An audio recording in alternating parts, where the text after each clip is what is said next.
you have any thoughts to share on ANIVIA? I've been wanting to ask for several streams to see if you have anything to say about her. I think ANIVIA is one of the many characters who suffers in a world where we are very restricted by the win rates we balance around.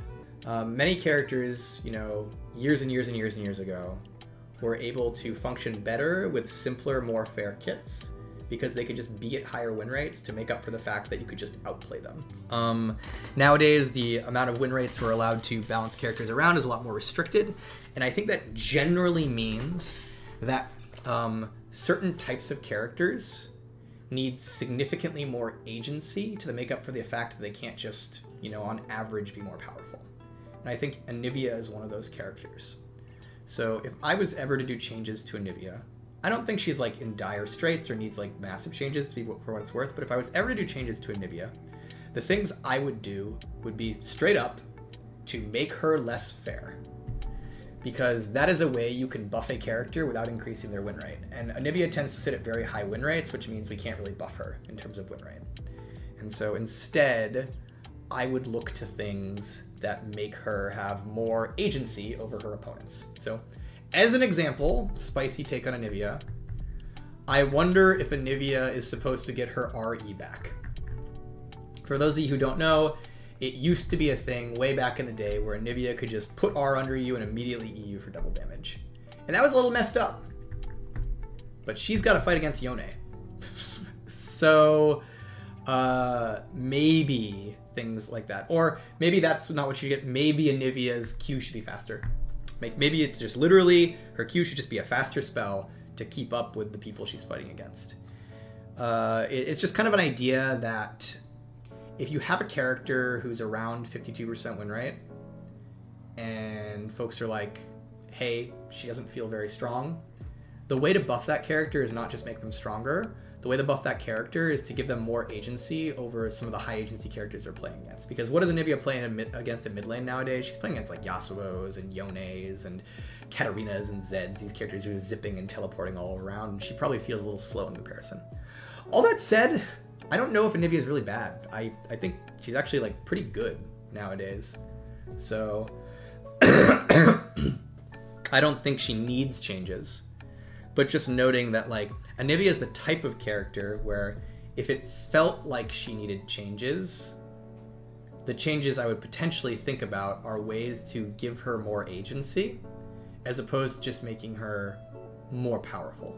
And so, yeah, that's what I think about with a character like ANIVIA. How do you think pro play is affecting ZERI at the moment compared to before? So I've talked about this a few times, but I think, even though it wasn't immediately apparent at the time, that Truexi's rework of ZERI saved the character. I no longer believe ZERI is a problem. I no longer believe ZERI is failing. I know a lot of times you might have seen me clip being like, ZERI is my biggest failure. I think I did a lot of things wrong on ZERI, but I think Truexi came in and he straight up saved the character with his rework. She is nowadays able to sit at like the most viable she's been. She's able to sit and be like the most popular she's been, and also sit and just not be pro-dominant all the time. So I would say that overall, I think ZERI is in a pretty great spot on average nowadays.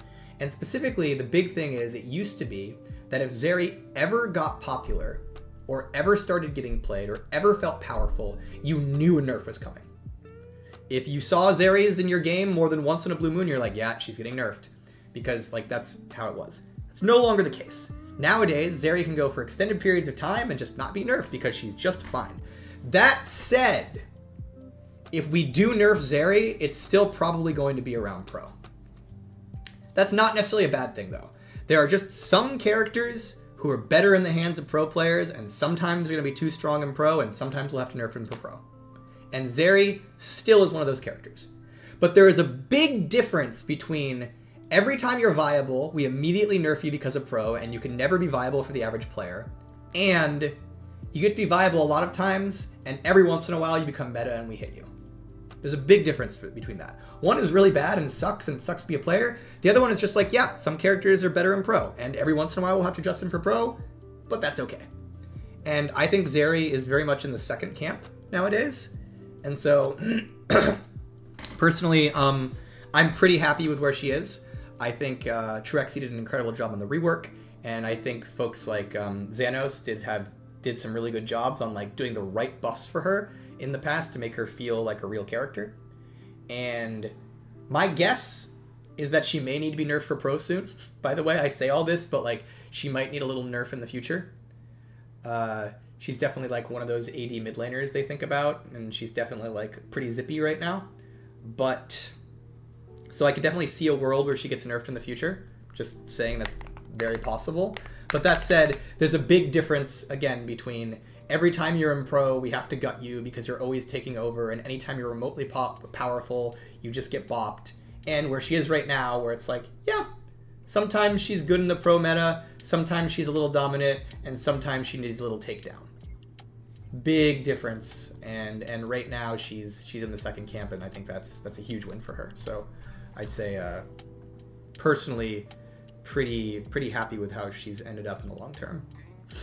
But yeah, she might need a little nerf in the future for like AD mid kind of shenanigans, but I don't know. Make mages great again, enough with AD carries mid lane. I think at this point, AD carries have fallen out of mid. Let me double check to make sure I'm not crazy. Because you're right, AD carry mid was a thing for a while. Let's see if it's still the case. I'm not looking at pro play, by the way. Pro play is a whole different beast. Mid lane, no AD carries for the average player. It looks like. Yeah, they're kind of gone. Makes sense. That said, the place where it was a problem was more like high MMR, so let's like go look at D2+. D2+, looks like Smolder is the most AD carry in mid right now. He's got a decent pick right there, although he's very non-performant. Seems to lose most of his games when he shows up. You know, Corki's present, but yeah, these characters don't seem to be dominating anymore. What about Grandmaster Plus? Let's take a look-see. See what Grandmaster players are playing. Grandmaster, it seems like Smolder and ZERI are present, but they don't seem dominant. There's a big difference between presence and dominance, by the way. Dominance is like most popular characters, pick them every game. Presence is like they're viable and you can play them. I think it's not the worst thing in solo queue if a character is like viable and can be played. It's more a problem if they're dominant, which they were. So like as an example, this is patch 14.16. AD carries aren't super dominant. Let's go to like 14.13. Tristana Corki right at the top, way above everybody else, right? It's like big difference there. And then of course pro play is a whole different beast. I'm not gonna go check that in.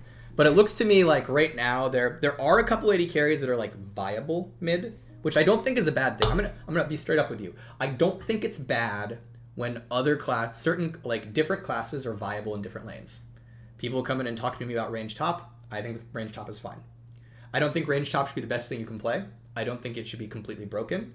I think it's totally fine that there are some viable range top laners. That is a good thing, in my opinion, for League of Legends. And similarly, if there are some viable mid lane AD carries, I don't think that's a bad thing.